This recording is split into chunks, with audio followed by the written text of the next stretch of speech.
네. 지난 강의 정서와 또 느낌, feeling and emotion이 어떻게 좀 다른가 그거에 대해서 이제 설명을 좀 드렸고요. 오늘은 관리, 어떻게 그 감정들을 좀 바라보고 관리하지? 불편한 감정은 어떻게 해소해야 되지? 이런 것들에 대해서 좀 제가 연습하고 또 책을 보고 이제 공부한 사람이라서 공부하고 이 머리로만 끝낸 게 아니라 제가 실천신학자라서 그런지 항상 실천을 해요. 그걸 연습하고, 왜냐하면 책을 쓰는 사람들은 자신이 느낀 바를 어떻게 하면 독자들에게 도움이 될까 하는 아주 그런 사랑으로 쓴 글들이기 때문에 그분들이 이렇게 근거 없이 쓰지는 않았을 거야라는 저는 그런 믿음이 저자들을 향해서 있어요. 어떤 책이든. 그래서 그 책들에서 바라보면은 그 보고 발견한 것들은 제가 다 한번 연습도 해보고 실천을 해보고 습관이 있는데 좋더라고요. 그렇게 해서 결국 저에게 지혜로운 부분들이 이제 영상에서 계속 전달될 거라고 하는 생각이 있어요. 그래서 그 관리법 가운데 제가 취하고 있는 몇 가지 저 개인의 방법이지만 그래도 일반적으로 이론적으로도 소개되어 있는 방법이고 또 여러분에게도 좀 진입장벽이 약간 쉬울 수 있도록 그렇게 안내하려는 그 관리법을 좀 말씀드리려고 합니다. 일상에서 첫 번째, 일상에서 좀 이렇게 자각을 하면서 자기 느낌이 어떤 느낌이 들 때마다 감정일지나 체크를 좀 해보면 좋아요. 요새는 뭐 스마트폰도 있고 뭐 그때그때 기록할 장치들이 아날로그식으로 수첩으로 가지시는 분도 있고 막 다양하니까 자기 하루에 좀 강렬한 감정이 올 때는 그걸 그냥 그 순간 그냥 게으르게 나 자신에게 하는 말인데요. 좀 게으른 저 같은 경우는 흘러보내기도 해요. 그러나 한창 제가 강렬하게 저에 대한 자기 지식을 얻으려고 할 때는 엄청 많이 적었었던 것 같아요. 그 느낌이 올 때마다 그 느낌을 살피고 감정일기나 체크를 하십시오. 그래서 제가 하나 덕을 봤던 것이 정말 그 30대에 발견한 건데 제가 그렇게 생리전 증후군이 심한 사람인지는 몰랐어요. 근데 제가 이렇게 분석심리 공부하면서 미국에서 공부할 적에 감정일지를 써보기 시작했어요. 그건 누가 가르쳐 준 건 아닌데 제 스스로 해봤어요. 일정하게 하루에 좀 괜찮았던 날, 아주 기뻤던 날, 좀 우울해진 날 이렇게 3가지 정도의 그림을 한 1년간 적어보자 해서 달력에 체크를 했어요. 그리고 어떤 사건이 또 관련이 되면 이제 더 일기도 쓰고, 그리고 또한 미국 장로교회에서 제가 안수를 받기 위해서는 자기에 대한 그 퍼스널 인포메이션 폼이라고 PIF 폼을 쓰게 되는데 그것도 그렇고 이제 그 CP라고 클리닉 패스토럴 에듀케이션이라서 이제 그 원목 교육을 받는데 병원 원목 교육을 받는데 그 안에서도 자꾸 자기의 내면의 모습을 보지 않으면 이제 안 되는 과정이 있어서 엄청 자기 자신을 들여다보는 훈련을 PhD 수업에서도 하고 미국 장로교 안수 과정에서도 봐야 되니까 제가 열심히 했던 것 같아요. 그래서 써보니까 결국은 일정하게 한 달에 한 번, 며칠씩 이렇게 모아서 짜증나고 힘들고 있는 날짜들이 보이는 거예요. 근데 그것이 제 생리 주기하고 비슷하게 가는 걸 나중에 발견하게 된 거예요. 이게 데이터로 나오니까 분석이 되는 거예요. 그래서 그때 제가 가족들에게 그냥 그 이유 없이 짜증내고 막 정말 아무것도 하기 싫고 막 정말 다 때려치우고 싶다라는 마음이 그냥 원인도 모르게 밀려오는 게 생리 전 한 3일부터 일어나는 것이 이제 포착이 됐죠. 그러니까 어떡하겠어요. 이제는 알았으니까 가족에게 얘기를 했던 시간이 있었어요. 가족들에게 내가 좀 이유 없이 정말 이상하게 컨트롤 안 되는 날이 있어. 그날에 나는 이런 생리전 증후군이니까 이걸 나를 좀 허용해줘. 그리고 내가 그렇게 이유 없는 화를 낼 때는 그렇구나 하고 나를 좀 지지해줘. 지원해줘. 이렇게 부탁을 했었던 경험이 있어요. 그렇게 저의 경우는 굉장히 그게 덕을 본 거고 그로부터는 짜증내는 내가 이상해서 불안해졌는데 그다음부터는 당연한 거였구나. 그래서 저를 수용하니까 나중에는 그 짜증도 금세 알아차리게 되고 예비하게 되고 감정을 억압함이 없이 나 자신을 편하게 나 스스로를 돌볼 수 있는 그런 방식으로 살았던 것 같아요. 그게 굉장히 커다란 득이라고 할 수 있어요. 일상에서 여러분이 그렇게 좀 진한 경험, 감정 체크를 하면 그게 어떤 분석 자료가 나올 수 있어요. 그래서 일기에 감정 일기를 좀 더해서 쓰시면 좋겠다라는 생각을 합니다. 두 번째, 트라우마타이즈드 된 거, 그러니까 외상 후 그 스트레스 장애로 어떤 부분으로 자기의 마음이 힘든 정서가 있다라는 걸 발견하게 되기는 쉽지는 않아요. 근데 그런 것들을 좀 만나게 되면 그것에 대해서 지금 좀 설명을 좀 드리고 싶은데, 어, 일단은 자기가 정말 그 가장 짙게 느끼는 감정인데 불편한 경험이 뭐지? 이거를 한번 물어보세요. 이건 감정일기 쓰는 거 그날그날 느끼는 필링을 적는 거지만, 제가 두 번째 얘기하는 것은 평소에 여러분이 컨트롤하기 어려운 감정이 뭐지 하는 것에 대해서 좀 살펴보시면 좋아요. 분노 감정이 컨트롤이 안 된다. 그러면 그 분노를 어떨 때 분노하는지. 어떤 사람은 예를 들어서 누가 윤리적인 행동을 잘 안 했을 때 분노 감정이, 예를 들어서 교통법규를 어긴다든가 또 뭐 선을 안 지킨다든가 휴지를 버린다든가 뭐 이런 거, 또 거짓말을 그것도 뭐 어떤 대중 교통법규를 안 지켰을 때 화내는 사람이 있고, 누가 거짓말하는 거를 또 그렇게 화내는 사람이 있고, 다 이제 그것도 다르죠. 근데 이제 정말 특별히 자기가 어떤 부분에 이렇게 건드려지면, 자극이 되면 이렇게 컨트롤이 안 되는 감정, 그게 분노일 수도 있고 슬픔일 수도 있고 좀 소위 부정적인 감정이라고 하는데, 감정에는 사실은 부정적인 감정은 없어요. 이론적으로 우리는 그렇게 얘기를 해요. 감정에 긍정적인 감정, 부정적인 감정은 없다. 그런데 소위 부정적인 감정이나 긍정적인 감정 때문에 겉으로 폭력적으로 드러난다거나 타인에게 해를 주는 감정을 부정적인 행동으로 옮겨가기 때문에 조심을 해야 되고 살펴야 된다. 이렇게는 얘기할 수 있죠. 근데 그 감정들 가운데 어떤 감정이 나를 가장 강렬하게 억압하며 때로는 불편하게 하는 경험이 있는가? 그거를 느낀 적이 있는가부터 살펴보셔야겠죠. 이유 없이 나는 왜 그런지 모르겠어 한 그런 경험들, 그런 감정이 있으면 그걸 좀 바라봐야 돼요. 그리고 그걸 바라보고 그 다음에는 어떡하라고요? 이 질문 나오죠. 그래서 그런 감정이 발견이 되면 이 감정은 어느 날 한 번에 만들어진 게 아니라 깊은 시간, 오래된 시간 속에 강력한 경험이 축적이 되어서 쌓인 경험일 수도 있고 감정일 수도 있고, 이례적인데 너무 아주 충격적이어서 그게 무의식에 쑥 들어가 버려서 거의 잊어버린 감정일 수도 있어요. 그래서 무의식으로 쑥 깊숙이 들어간 감정은 정말 그걸 발견하기 위해서 많은 에너지를 쏟아야지만 만날 수 있는 감정이고, 대면할 수 있는 용기가 생겨야지 만나게 되는 감정인데요.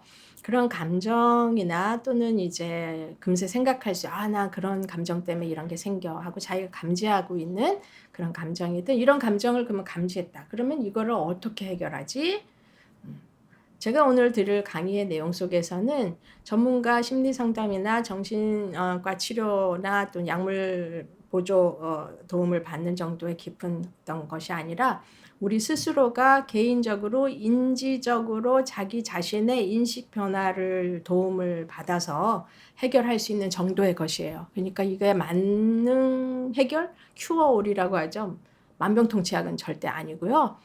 그러나 개인적인 자기의 그 목회적 사명이나 또는 그런 친절 봉사, 또 감성적, 감정적 동반해서 공감을 해야 되는 일을 하는 여러분들에게는 개인을 살피는데 이것이 필요하다라고 느끼는 만큼 그 방식에 대해서 지금 전달을 드려요.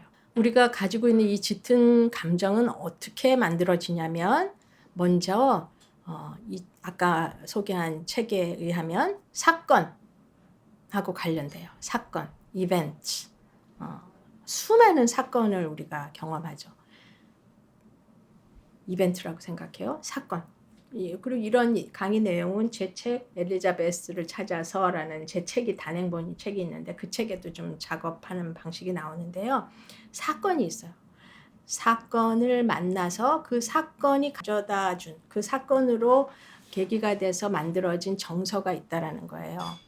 근데 그 사건 자체가 만든 정서라기보다는 이 중간에, 그러니까 이벤트와 이모션, 이 사이에 뭐가 있어요. 이것 때문에 이모션이 생기거든요. 사건 때문에 정서가 감정이 만들어지고 불러일으키는데 감정을 불러일으키는데 그 감정이 생기는 것이 거의 같은 시간 안에 만들어지는 내 생각이 작동을 해서 thoughts 아까 말했죠. 생각 이 책의 제목에서 나왔듯이 생각 사고 작용 내가 가진 신념들 모든 지식 체계 이성이 형성한 나의 어떤 경험들이 가져다준 이 체계 이 인식 체계 안에서 그 사고가 내가 사고하는 사물을 보고 반응하는 방식 그것을 분석하는 방식 해석하는 내용과 방식 이런 것들 때문에 그것으로 생각을 거쳐서 그 생각 과정을 거치자마자 이모션이 만들어져요. 사건이 사고 과정을 거쳐서 내 생각 과정을 거쳐서 정서가 만들어져요. 그 굉장히 중요한 그 어떤 인식이거든요. 외우셔야 돼요. 기록도 하시고 아 그렇구나. 내가 경험하고 있는 이 짙은 감정이 어떤 사건이 가져다 준 거이기도 하지만 그 사이에 내가 뭔가 스크린해서 뭔가 채로 걸러낸 이 해석 과정 때문에 생각 과정 때문에 이모션이 만들어진 거구나라고 일단 이해하시고 생각하시면 여러분의 감정을 불편한 감정을 해소하는 데 도움이 되어요. 이것을 이제 보통 교육학에서 인지, 행동, 변화 또는 치료 교육이라고 해요. Cognitive Behavior Therapy 또는 Cognitive Behavior Changing Education 뭐 이렇게도 얘기할 수 있죠. 인식의 변화를 통해서 치료도 하고 치유도 하고 삶을 좀 변해갈 수 있도록 돕는 것.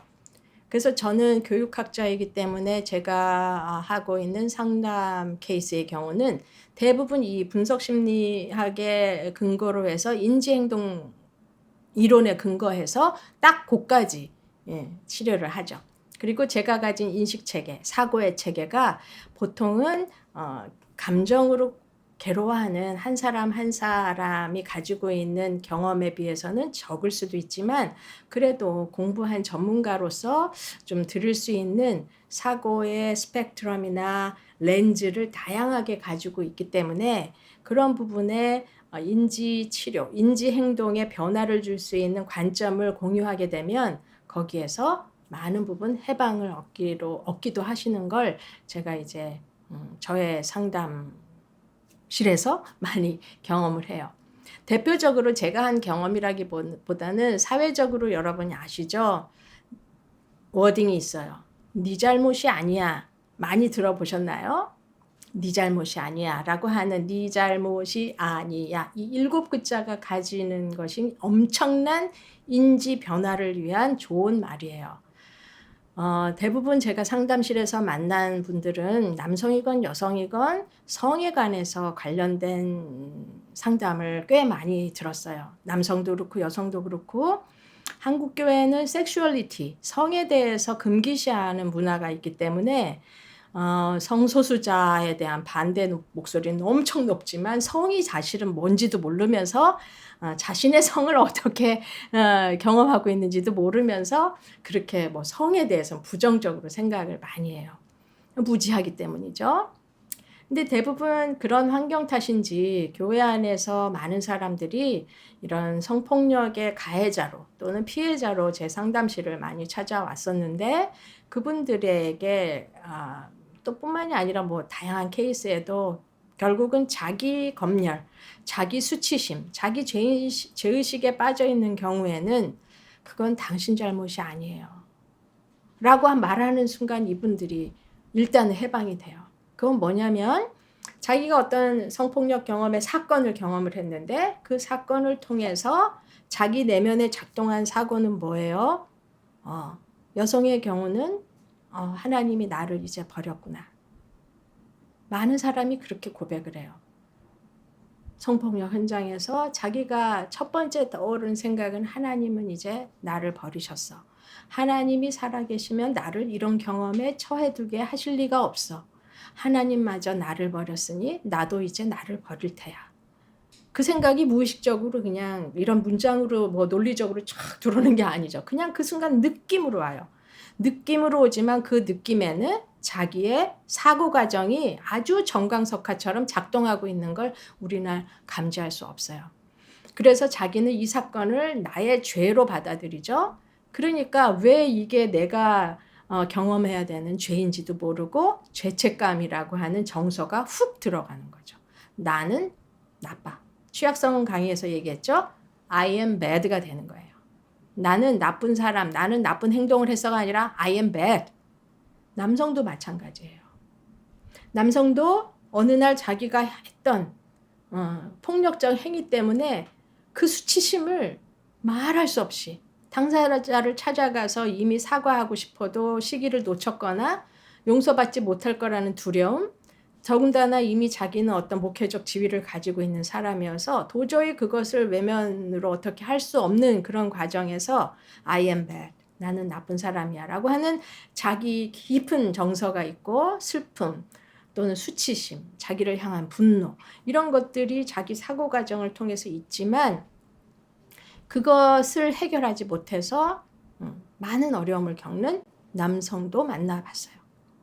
그렇듯이 그 사건을 대하면서 이 남성 같은 경우에는 그것에 대해서 자기가 올바른 성을 어떻게 바라보고 상대를 어떻게 존중해야 되는지 배우지를 못했으니까 종교적인 또는 기독교 문화 안에서도 실제로는 굉장히 잘못된 행동을 할 수 있는데 거기다 대고 저는 당신 잘못 아니에요 라고 얘기를 서둘러서 하지는 않아요. 우선은 제가 신학교육에서 그런 걸 잘 못해왔고 이미 신학교에서 그런 걸 가르치지 않은 것을 제가 자격은 없지만 대표 단수로 사과는 해요. 이런 교육을 할 수 없도록 한국 교회 문화가 형성된 거에 대해서 교수로서 미안합니다. 그래서 이제 그분들하고는 또 이렇게 상담을 시작하지만 대부분의 피해자로서는 여성들이 많은데 99% 이상이 성폭력 피해자는 거의 여성들이에요. 그 여성들에게 당신 잘못이 아니야. 이거가 이제 생각을 변하게 하고 왜요? 왜 내 잘못이 아니었어요? 선생님 더 말해주세요. 더 얘기해주세요. 그렇게 해서 결국 거기에서는 feminist thinking, 여성 해방적인 이론에 대해서 강의를 하게 되죠. 대화로 하지만 그런 지지가 실제로는 사고 과정의 확장을 도와요. 그게 인지 치료예요. 인지적인 변화를 통해서 그 자기가 생각했던 생각이 가져다 준 정서를 바꾸어 줄 수 있는 그런 인식의 변화가 인지 행동, 자신이 가져 있는 정서를 바꿀 수 있는 인지 교육이 되는 거죠.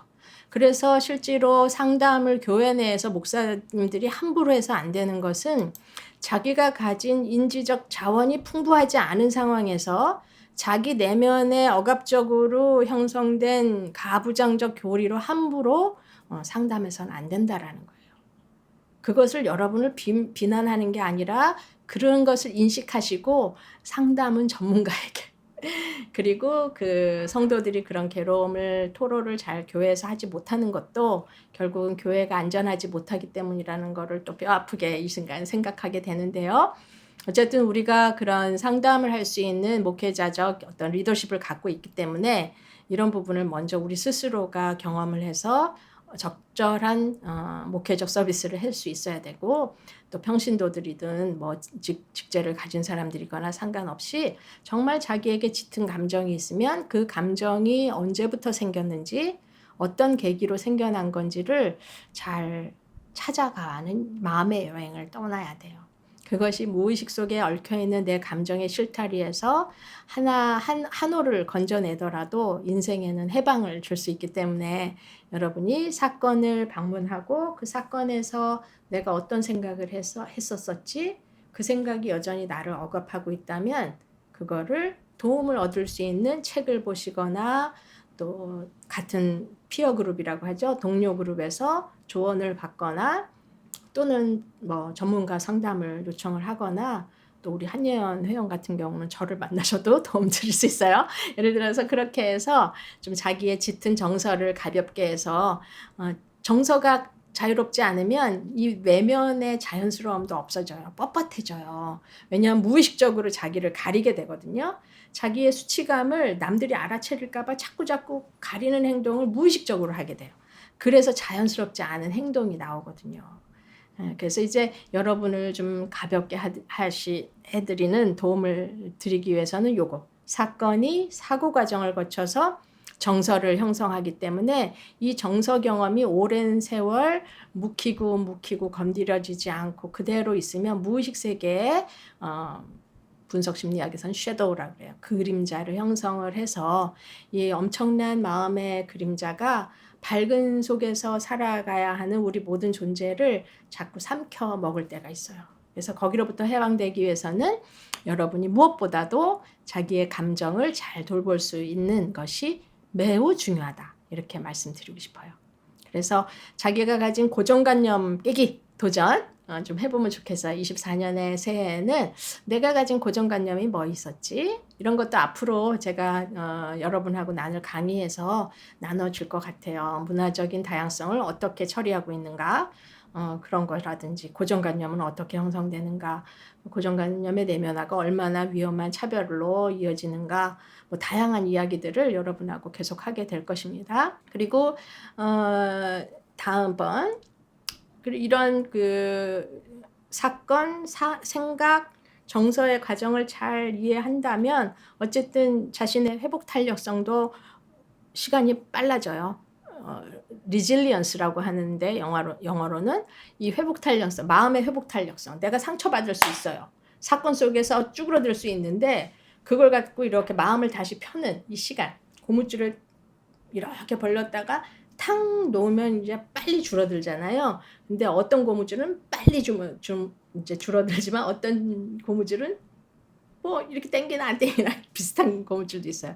근데 이렇게 빨리 이제 다시 줄어드는 걸 탄성이 이제 있는 거라고 생각하죠. 그래서 회복 탄력성. 이 마음 속에도 우리가 이렇게 늘어나고 힘들고 막 탱탱하게 긴장하고 있는 상황을 좀 놓고 자신의 원위치로 이렇게 줄어드는 회복 탄력성을 우리가 가져야 하거든요. 충격이 와도 이런 걸 자꾸 연습하면 외부의 자극에 의해서 내가 빨리 알아차릴 수 있기 때문에 자기 사고관념 과정, 고정관념을 멈추고 자기 고유의 해방과 자유와 영적 깊이가 있는 판단을 하기 때문에 자기 내면을 안정적으로 운영해 갈 수 있는 거죠. 그래서 저는 지난 한 5년간 굉장히 좀 어떻게 보면 제 인생에서 위기 속에 있었다고 할까요? 17년부터 학교 총장의 교권 침해 사건이라든지 그런 걸 통해서 굉장히 죽음에 가까운 고통을 경험했지만 그 이후에 5년 동안에는 보다 더 깊은 제 마음 챙김이라든지 이런 감정적인 돌봄 통해서 영적인 어떤 자유로움을 지금은 누리고 있어요. 거기에는 어떤 관상기도의 도움, 영성신학의 학습 이런 것들이 커다란 도움이 되었는데요. 그런 것들을 앞으로 강의에서 더 차분하게 열어가도록 하겠습니다. 다음번 강의는 그래서 이 이모셔널 시스템, 우리가 연민으로 가기 위해서 하나님의 연민을 우리도 좀 조금은 배워야 되는데 연민하는 존재 불가능해요. 저에게는. 근데 그런 가기 위해서 어떻게 하면 우리가 가진 감정 체계를 좀 더 알고 감정 체계가 어떻게 또 구성되어 있는지 조금 더 자세히 알려드리는 강의를 준비해서 오겠습니다. 경청해 주셔서 감사합니다. 또 만나요.